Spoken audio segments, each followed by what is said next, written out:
Organisma attīrīšana sastāv no 3 secīgiem posmiem, kur pirmais posms ir izvadu orgānu sagatavošana organisma attīrīšanai. Respektīvi, mēs atbalstam nieru un aknu darbību, lai tās var pēc iespējas efektīvāk izvadīt no organisma toksīnus. Mums organismā ir 2 veidi toksīni – ūdenī šķīstošie toksīni un taukos šķīstošie toksīni. Taukos šķīstošos toksīnus no mūsu organisma izvada un filtrē aknas. Savukārt, ūdenī šķīstošos toksīnus no mūsu organisma izvada nieres. Mūsu organismā visvairāk ir ūdenī šķīstošie toksīni, tātad 80% ūdenī šķīstošie toksīni un 20% paliek taukos šķīstošie toksīni. Līdz ar to vissvarīgākais mūsu uzdevums ir dzert pareizā daudzumā un kvalitātē ūdeni. Tas ir pats būtiskākais, lai mēs varētu nomainīt visu mūsu organisma šķidrumu pamatu. Pēc sagatavošanās posma seko otrais posms, kurā mēs atbrīvojamies no parazītiem. Antiparasitārais kurs palīdz novērst mūsu iekšējos iekaisumus organismā, un, lai to izdarītu, ir nepieciešams dabas rūgtvielas. Dabas rūgtvielas palīdz padarīt iekšējo vidi nepatīkamu mūsu parazītiem un novājina tos. Tad seko fermenti, kas ir ļoti būtiski katrā antiparasitārajā programmā. Fermenti sašķeļ un izvada novājinātos parazītus no mūsu organisma. Vēl nepieciešams pievienot klāti organisko sēru, kurš palīdz atlapināt parazītu mutītes no mūsu gremošanas sistēmas zarnu gļotādas. Un, protams, ir vajadzīgas arī labās baktērijas, kas uzlabo mūsu mikrofloru un līdz ar to novājina arī slikto mikrofloru mūsu organismā. Arī antiparasitārā kursa laikā ir ļoti svarīgi ievērot uztura rekomendācijas un dzert ūdeni pietiekošā daudzumā, lai atbalstītu organisma spēju atbrīvoties no toksīniem, jo tad, kad iet bojā parazīti, tad arī var būt lielāka intoksikācija, un, lai no tās atbrīvotos, ir nepieciešams atbalsts gan mūsu nierēm, gan aknām, lai varētu izvadīt ārā toksīns no mūsu organisma.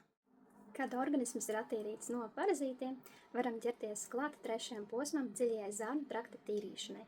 Tā ir tāda pamatīgāka programma, kurai vajag sagatavoties, obligāti ir nepieciešams attīrīt zarnu traktu no parazītiem un sagatavot mūsu filtrus, aknas un nieres. Šīs programmas laikā ir striktāki uztura nosacījumi. Mēs lietojam veģetāru ēdienu pamatā, ļoti daudz ūdens nepieciešams šīs programmas laikā, un programma paredz arī to, ka 4 dienas mēs neēdam sociālo ēdienu. Līdz ar to ir nepieciešama lielāka apņemšanās un gatavība šai programmai. Lai programma iziet pēc iespējas veiksmīgāk, jums būs nepieciešams veselības mentora atbalsts, kurš ir iepriekš pats izgājis šo pašu programmu un varēs jums palīdzēt un atbalstīt grūtākos brīžos. Dziļās zarnu trakta tīrīšanas laikā mēs atbrīvojamies no šlakām un sacietējumiem mūsu zarnu trakta sistēmā, un tas nozīmē, ka pēc šīs programmas mēs varam dot savam organismam visu to labāko, lai tas varētu atjaunoties.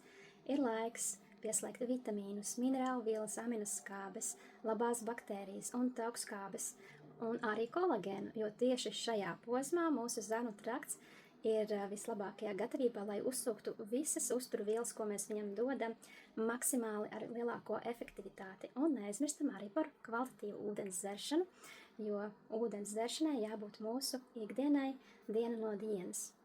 Noteikti iesaku arī pārskatīt savus ikdienas ieradumus, ieviest vairāk kustības, turpināt veselīgi ēst un padomāt arī par to, kādu sadzīves ķīmiju vai kosmētiku mēs lietojam ikdienā, kas saskarās ar mūsu ādu, ko mēs varam ieelpot, jo, ja mēs esam attīrījuši organismu un vēlamies pēc iespējas ilgāk justies labi, ir ļoti svarīgi novērst arī ārējās vides ietekmi uz mūsu organismu.